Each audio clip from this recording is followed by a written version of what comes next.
Chapter 13. Entering Ghost City, the Crown Prince chances upon the Ghost King. Much ashamed, it wasn't until 4 hours later that Shelien had the time to sneak a peek at his scroll to finally learn this Windmaster's backstory. The 5 elemental masters of the heavenly realm used their titles in place of their surnames. For example, before the Earthmaster ascended, his mortal name was Ming Yi. After ascension, he was addressed as Earthmaster Yi. As for the Windmaster, his former name was Shi Qingxuan, but after ascension, he was called Windmaster Qingxuan. Befitting of his title, his personality was like a breeze. He was sociable and generous, uncaring about petty details, and very popular in the heavens, as was apparent from him easily tossing out 10,000 merits in the communication array. But at the end of the day, as his older brother was the god who controlled mortal wealth, of course the Windmaster was generous and uncaring about petty details. Indeed, the older brother of Windmaster Qingxuan was the one they called Water Tyrant, the Watermaster Wudu. Descending to the lower realms together, the two gods walked side by side, chatting as they traveled. Shelien had his arms crossed, and he commented sincerely, "The Pei family producing 2 ascended generals under one name was already a legend, but you and your brother ascending the same time, one wind, one water, that is truly a tale of wonder. It must be known that, in a million people, there might not even be one with the ability to ascend. Pei Ming and Pei Shu were separated by a few hundred years, and Pei Shu wasn't even a direct descendant. He was from Pei Ming's brother's branch of the family, a grand who knows how many times nephew. The Watermaster Wudu and the Windmaster Qingxuan were true blood-related brothers, a genuine pair of ascended officials from the same house, and thus truly incredible." Shi Qingxuan laughed it off. "It's nothing. My brother and I grew up in the same place, went to school under the same teacher, and cultivated the same path, so naturally we ascended together in the same lifetime." That was something Shelien also learned when he was cramming from the scroll earlier. Of the 2 elemental masters, Shi Wudu ascended first, but after only a few years, his brother Shi Qingxuan also successfully transcended a heavenly tribulation. Mortals often worship the 2 heavenly officials together in the same temple and praised them as equals. It was obvious that the 2 brothers enjoyed an excellent relationship. The Watermaster must be the reason why Pei Ming wouldn't touch the Windmaster, as San Lung and Nanfeng had mentioned. After all, the brother of the Water Tyrant was not one to be picked on so easily. Having thought thus far, another point came to Shelien's mind. He considered it before asking, "Lord Windmaster, at the Palace of Divine Might, from the way General Pei spoke, it sounded as if he shared a friendship with your brother. Won't your filing the complaint against General Pei Jr. affect—" "Nah," Shi Qingxuan replied. "My brother already knows I can't stand Pei Ming." "Knowing is one thing, acting is another," Shelien said. "Won't it cause a rift between Lord Watermaster and General Pei?" "If it caused a rift, even better. I wish my brother would stop hanging out with him and leave that 3 tumors label behind one day," Shi Qingxuan said. Shelien stopped. "What? 3 tumors?" Shi Qingxuan exclaimed, astonished. "What? You don't know about that either? Fine. Alright. I know you're not up to date on anything. You can just listen for giggles. The 3 tumors is the moniker given to the 3 heavenly officials who have a bad rep with basically everyone, but are best buddies with each other, namely, Ming Guang, Ling Wen, and my brother." "I can't believe it's not Shelien, and Shelien," Shelien thought. Shi Qingxuan fanned his Windmaster fan and continued, "Even if I can't stand him, the whole business this time around was little Pei's fault. There's no way I'd let Pei Ming pin this on the State Preceptor of Banyu and protect little Pei. It doesn't matter if you're a mortal or a god or a ghost. You have to be responsible for your own actions. Bullying a little girl is low." The last line was uttered in contempt, and Shelien smiled. "The Windmaster is a defender of justice." Shi Qingxuan laughed. "You're not bad yourself. I've heard rumors here and there about Banyu Pass, but never had the time to investigate. Plus, my brother would yell at me about it. With so much on my plate, I'd forgotten.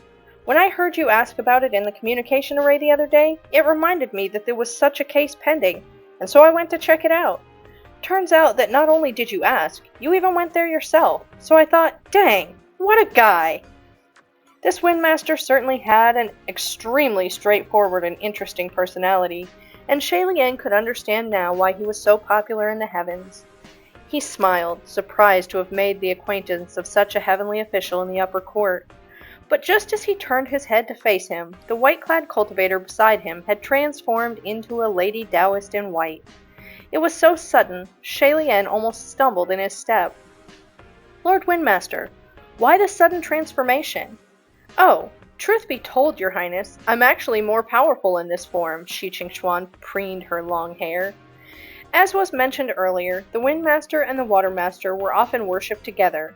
However, this also produced a bizarre accident. Perhaps people thought that a single temple worshipping two male gods together was lacking something. Lords and ladies go hand in hand, so people thought having one male god and one female god would make it seem more complete.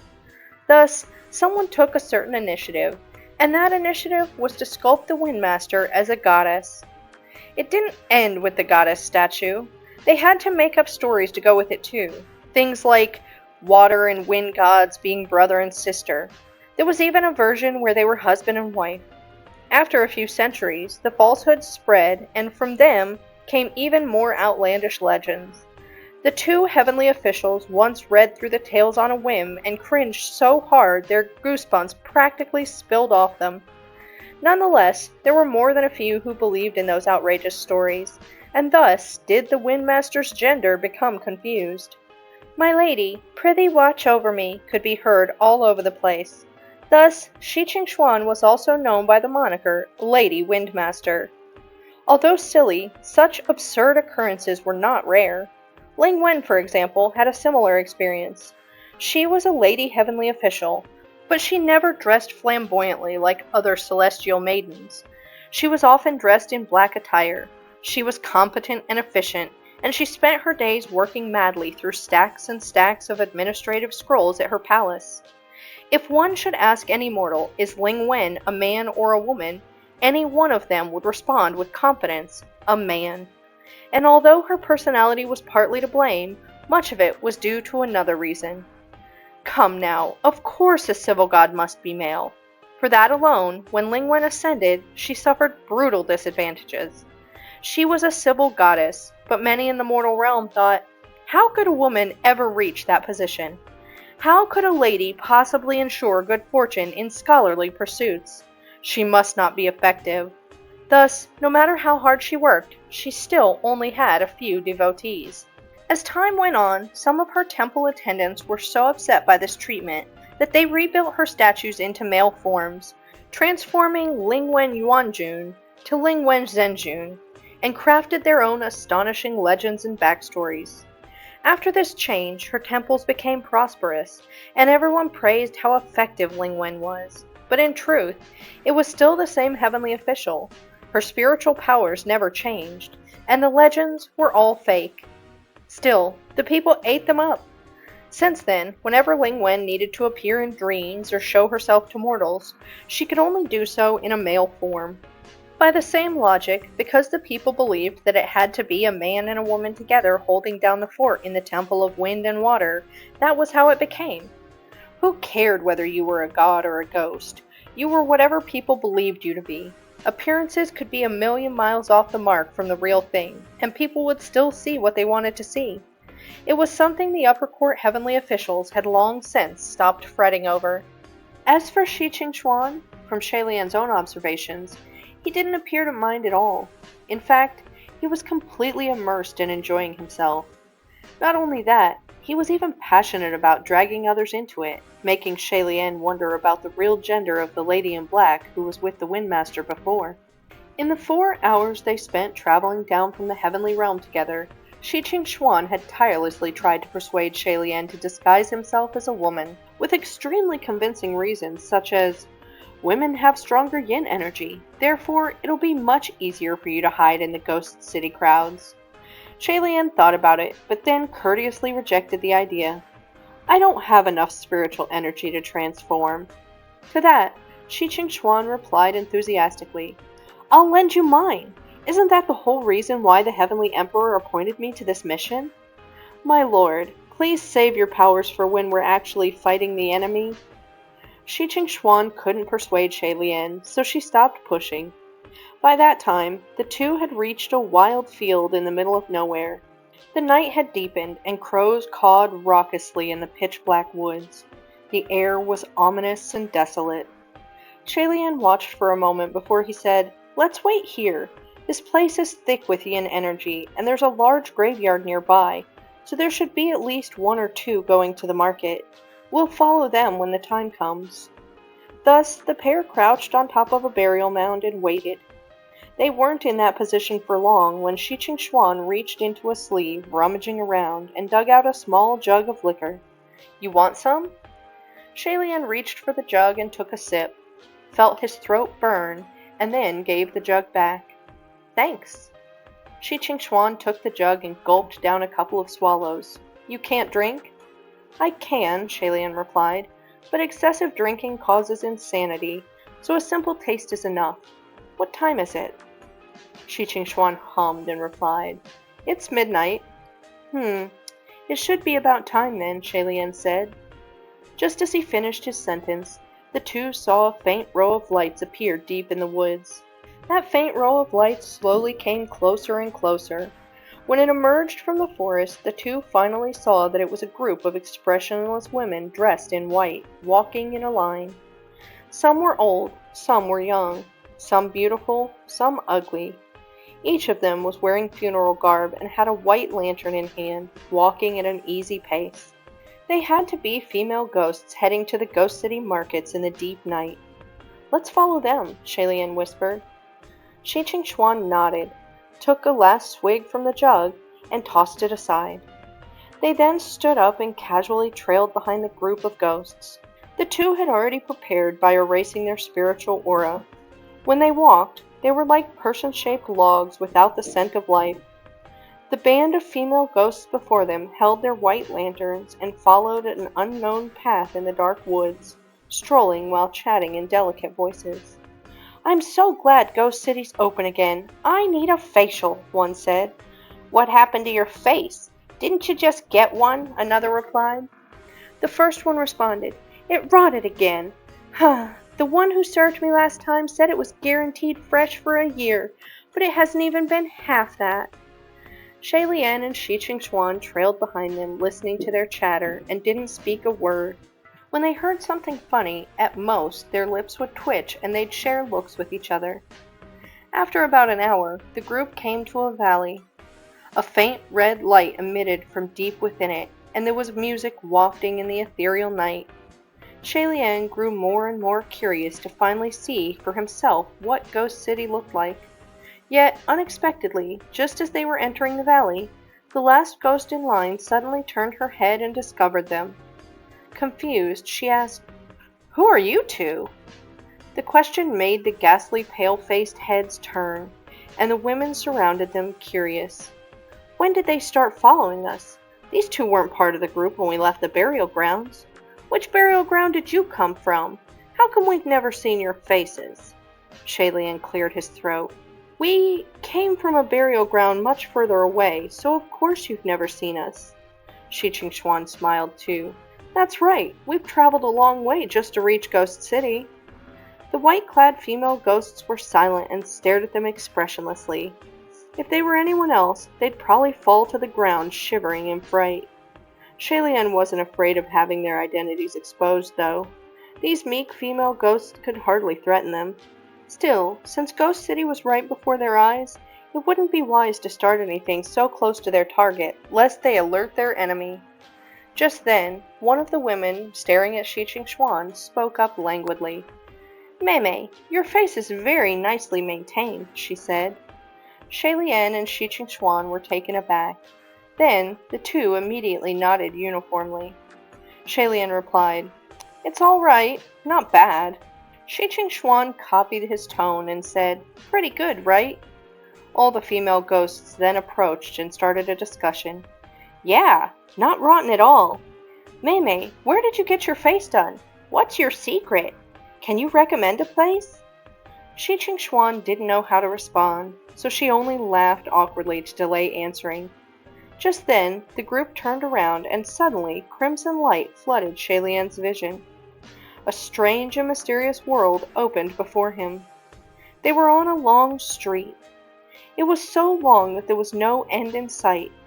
Along the edges of the great street were all types of bustling stores and stalls. Colorful signs flew high above, and giant red lanterns were hung below. People filled the street, mostly wearing masks of faces crying, laughing, angry, some human, some not human. Those without masks could only be described as bizarre. Some had large heads and small bodies, some skinny as a bamboo stick, and some flat like a pancake and pressed to the ground, complaining as pedestrians walked all over them. Shalian was careful not to step on anything weird. When he passed by a food stall, he saw the stall owner use a giant bone to furiously stir a giant pot of soup. While stirring, saliva spilled from between the stall owner's teeth, dripping into the soup. In that weird, many-colored soup, he could see eyeballs floating. Shalian watched and was filled with a sudden sense of confidence. On the other side, there were strange buskers performing. A buff, burly man had a small ghost, weak as a chick, in his clutches, and the man opened his mouth to blow massive flames and barbecue the small ghost while it squealed and writhed like a pig being slaughtered. The spectators cheered and shrieked, shouting, "Bravo!" There were even insane individuals randomly throwing money into the air, the paper fluttering in the sky like drifting snow. When one slip of it flew before Shalian, he nabbed it and flipped it over. It was the money of the dead, as he thought. Continuing down the street, there was a butcher stall with a row of languishing, pallid human heads hung in order of age.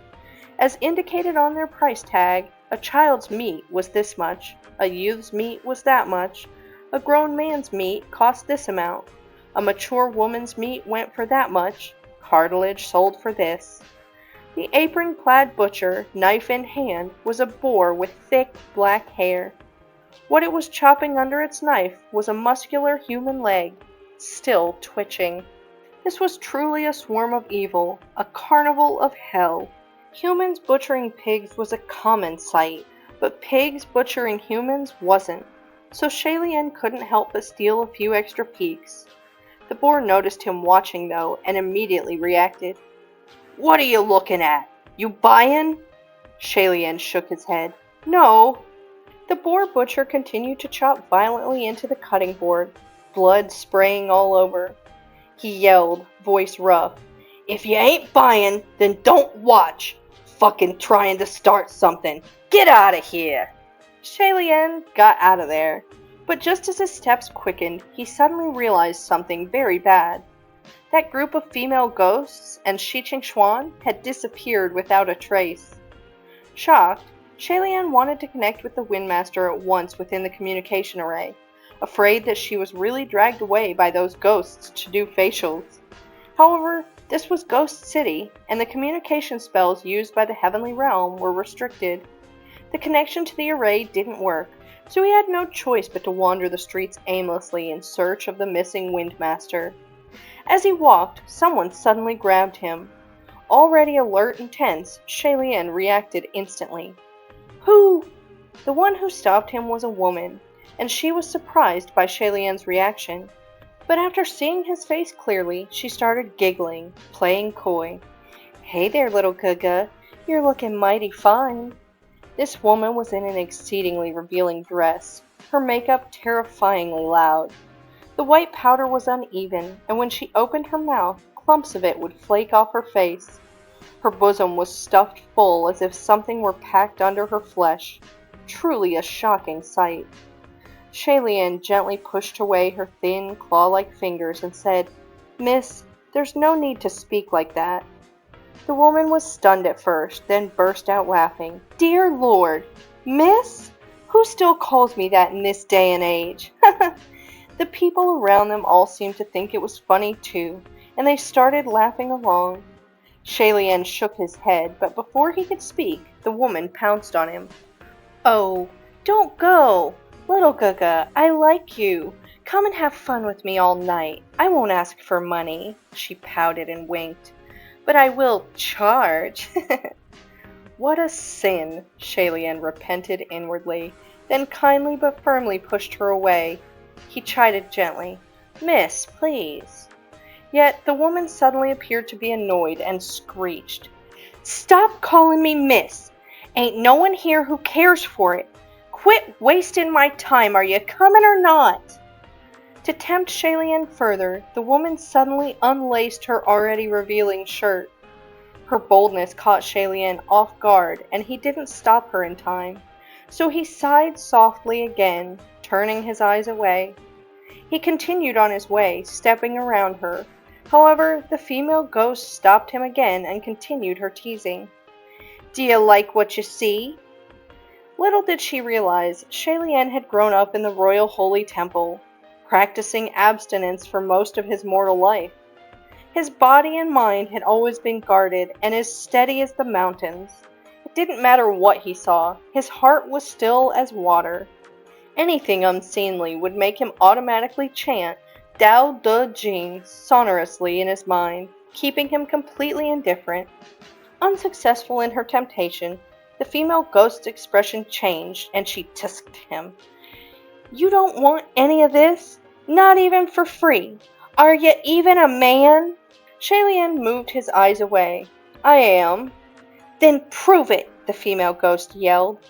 From the sidelines, a passerby laughed mockingly. You slut! He thinks you're old and ugly, and want none of you. What are you doing, being so clingy? Hearing those words, Shalian deadpanned with a straight face. That's not it. It's because I have an unspeakable affliction. I can't get erect. Everyone was stunned. Then, in a flash, boisterous laughter erupted. The victim of ridicule was now Shalian.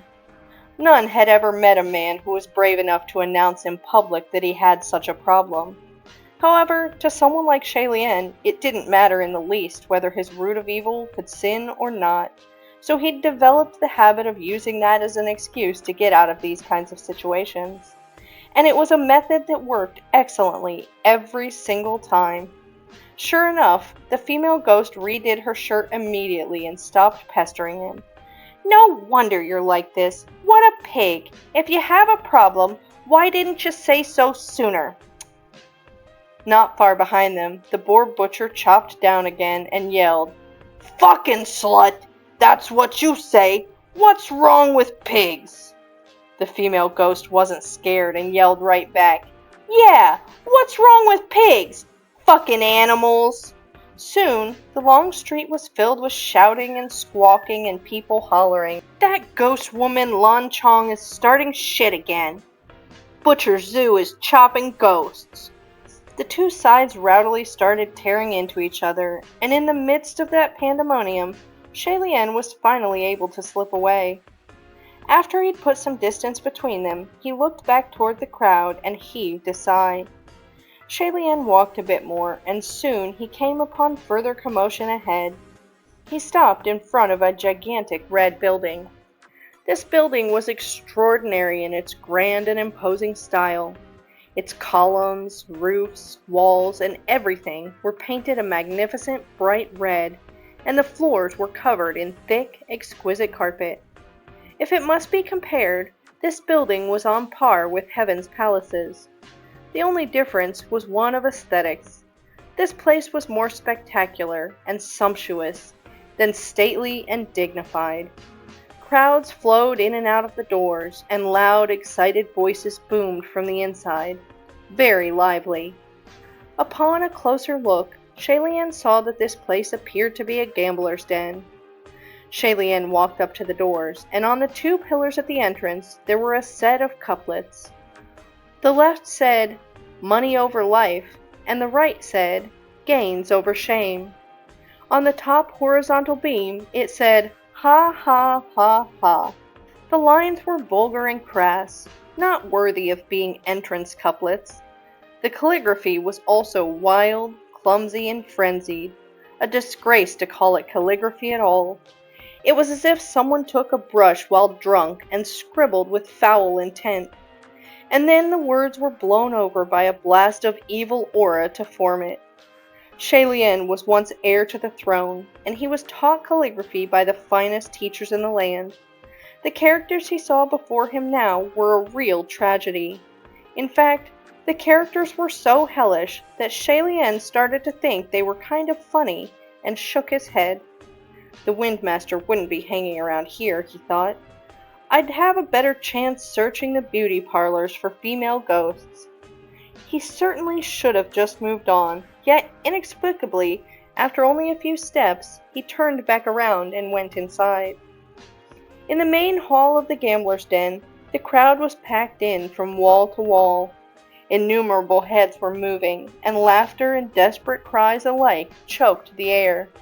Shalien had only descended a few steps when he suddenly heard screaming, and when he looked to where it had come from, 4 masked bouncers were walking over carrying a guest. That man appeared to be in excruciating pain, writhing and howling while being carried, gushing blood that he left in his wake. Both of his legs had been cleanly cut off at the knees, and blood was spewing everywhere. A small ghost followed closely and greedily licked up all the blood on the floor as it went. It was a horrifying sight, yet no one in the gambler's den spared it a glance. They continued to shout and cheer, rolling about. Of course, most who gambled here weren't humans, and if they were no ordinary humans. Shalien twisted in place to let the 4 bouncers carrying the man pass by, and then he continued deeper into the den. A petite attendant in a laughing mask approached to welcome him. "Gonji, are you here to play?" Shalien replied with a smile. "I don't have money on me. Mind if I just look?" In his experience, the moment you said those words in any establishment, you'd get booted. Why would you enter without money? Yet the petite attendant just giggled. "No money is not a problem. Those who come here to play don't usually use money to gamble." "Really?" Shalien asked. The petite attendant covered her mouth. "Really, Gonji, please, come with me." She waved at Shalien, beckoning him, and sashayed away. Shalien followed her without a word, but carefully observed all around him. Inside and out, this gambler's den was exceedingly extravagant and stylish, but not at all tacky. It was a building rich with taste. The petite attendant brought Shalien to the very back of the main hall, to a long table that was packed like sardines with guests. Shalien had only just approached when he heard a man cry, "I bet my arm!"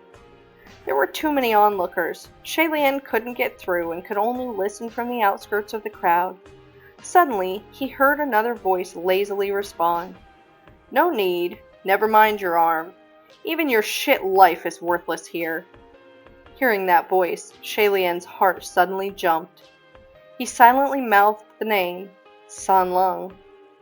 He'd indeed just heard the voice of that young man, yet it was slightly deeper than he remembered, which was precisely why it sounded even more pleasing to the ears.